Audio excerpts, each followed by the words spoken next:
Assalamualaikum warahmatullahi wabarakatuh.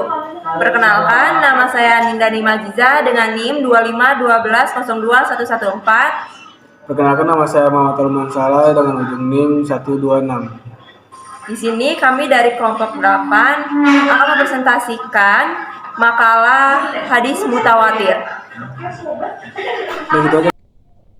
Latar belakang, hadis mutawatir merupakan pilar krusial dalam studi keislaman karena memiliki tingkat validitas yang setara dengan Al-Quran. Mengingat periwayatannya dilakukan oleh banyak orang yang secara logika mustahil bersepakat untuk berbohong. Sebagai kategori hadis berdasarkan kuantitas perawi yang memberikan keyakinan pasti, pemahaman mendalam mengenai batasan serta pembagiannya baik secara lafzi maupun maknawi menjadi sangat esensial karena fungsinya sebagai landasan utama dalam penetapan akidah dan syariat Islam. Pengertian hadis mutawatir. Secara etimologi, hadis mutawatir bermakna at-tatabu atau berurutan. Secara istilah, konsep ini merujuk pada hadis yang diriwayatkan oleh sejumlah besar perawi pada setiap tingkatan sanadnya, sehingga secara logika dan kebiasaan mustahil bagi mereka untuk bersepakat dalam kebohongan. Istilah mutawatir tidak ditemukan pada masa sahabat maupun tabi'in senior karena mereka belum membutuhkan kategorisasi tersebut. Syarat hadis mutawatir. Menurut para ulama ada 3 kriteria fundamental mutawatir. Yang pertama, informasi harus bersumber langsung dari panca indera, pendengaran maupun penglihatan perawi, bukan hasil ijtihad atau pemikiran semata. Yang kedua, diriwayatkan oleh sejumlah besar perawi yang secara adat mustahil bersepakat untuk berdusta, meskipun terdapat perbedaan pendapat ulama mengenai jumlah minimalnya. Ketiga, terdapat keseimbangan jumlah perawi yang konsisten di setiap tingkatan generasi, mulai dari awal sanad hingga akhir. Dengan terpenuhnya syarat-syarat, hadis mutawatir menjadi hujah yang memberikan keyakinan mutlak atas kebenaran informasi yang disampaikan oleh Rasulullah SAW. Pembagian hadis mutawatir terbagi menjadi 2 jenis. Yang pertama, mutawatir lafzi yang memiliki kesamaan pada redaksi atau lafal maupun maknanya, namun jumlah sangat terbatas karena sulit menjaga keseragaman redaksi di antara banyak perawi. Yang kedua, mutawatir maknawi yang memiliki makna serupa meskipun disampaikan dengan redaksi yang berbeda-beda. Contoh dari mutawatir lafzi adalah hadis tentang ancaman berbohong atas nama Rasulullah. Sedangkan mutawatir maknawi mencakup hadis-hadis mengenai tata cara ibadah seperti mengangkat tangan saat berdoa serta peristiwa Isra Mi'raj. Baik, saya akan melanjutkan presentasi materi hadis mutawatir yang sudah dipaparkan oleh teman saya. Perbedaan ulama. Jumlah periwayatan hadis mutawatir, ulama harus berbeda pendapat tentang jumlah periwayatan hadis mutawatir. Di antaranya seperti yang pertama, Ibnu Hajar, beliau mengemukakan bahwa sesungguhnya pendapat yang sahih itu tidak adanya pembatas jumlah rawi dalam hadis mutawatir. Yang kedua, pendapat Zainuddin Qasim, beliau menyampaikan bahwa hadis mutawatir harus diriwayatkan melalui sanad yang banyak sampai tidak terhitung. Ketiga, pendapat Ibnu Sam'ani, beliau berpendapat bahwa hadis yang kurang dari 5 perawi tidak bisa disebut sebagai hadis mutawatir.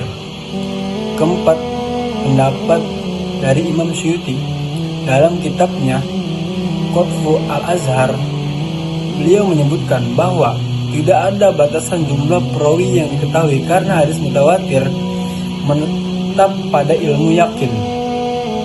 Apabila hadis itu diriwayatkan oleh perorangan, maka tidak ada keyakinan benar pada hadis tersebut. Imam Suyuti menambahkan bahwa periwayat yang banyak tidak akan sepakat untuk berdusta. Macam-macam hadis mutawatir.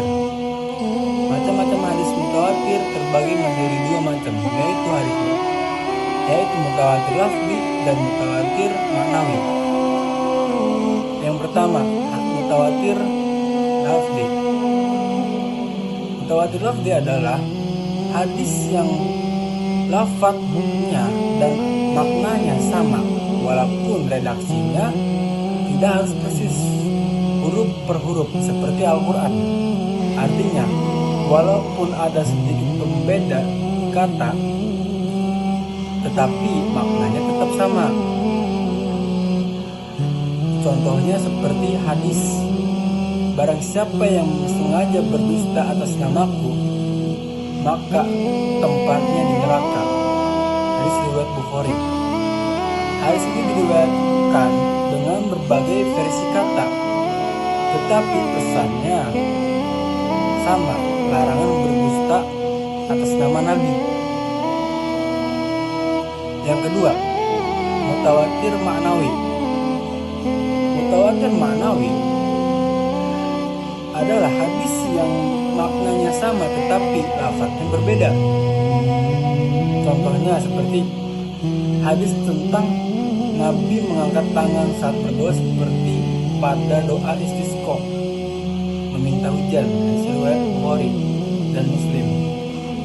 Banyak hadis yang menceritakan lagi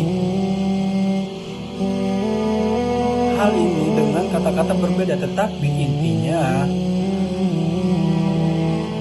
sama. Nabi pernah mengangkat tangan saat berdoa dalam kondisi tertentu. Jadi kesimpulannya dari macam-macam hadis tersebut ialah hadis mutawatir lafzi, hadis yang lafadznya atau kata-katanya sama dan maknanya sama, walaupun tidak harus sama redaksinya. Mutawatir maknawi, kata-katanya berbeda namun maknanya sama. Faedah utama hadis mutawatir.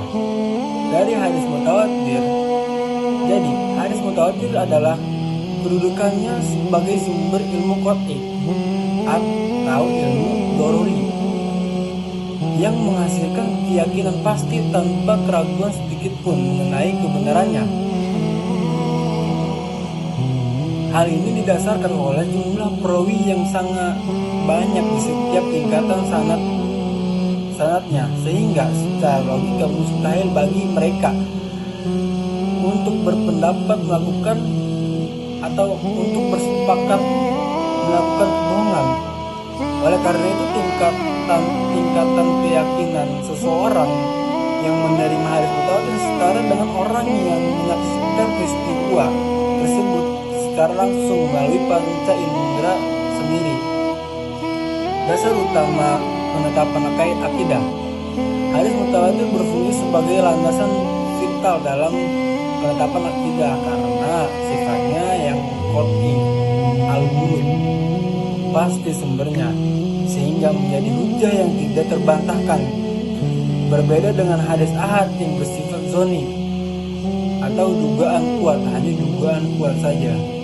Hadis mutawatir memiliki otoritas penuh untuk menetapkan rukun iman maupun perkara gaib yang tidak dirinci dalam Al-Quran, seperti adanya siksa kubur dan telaga Nabi di hari kiamat.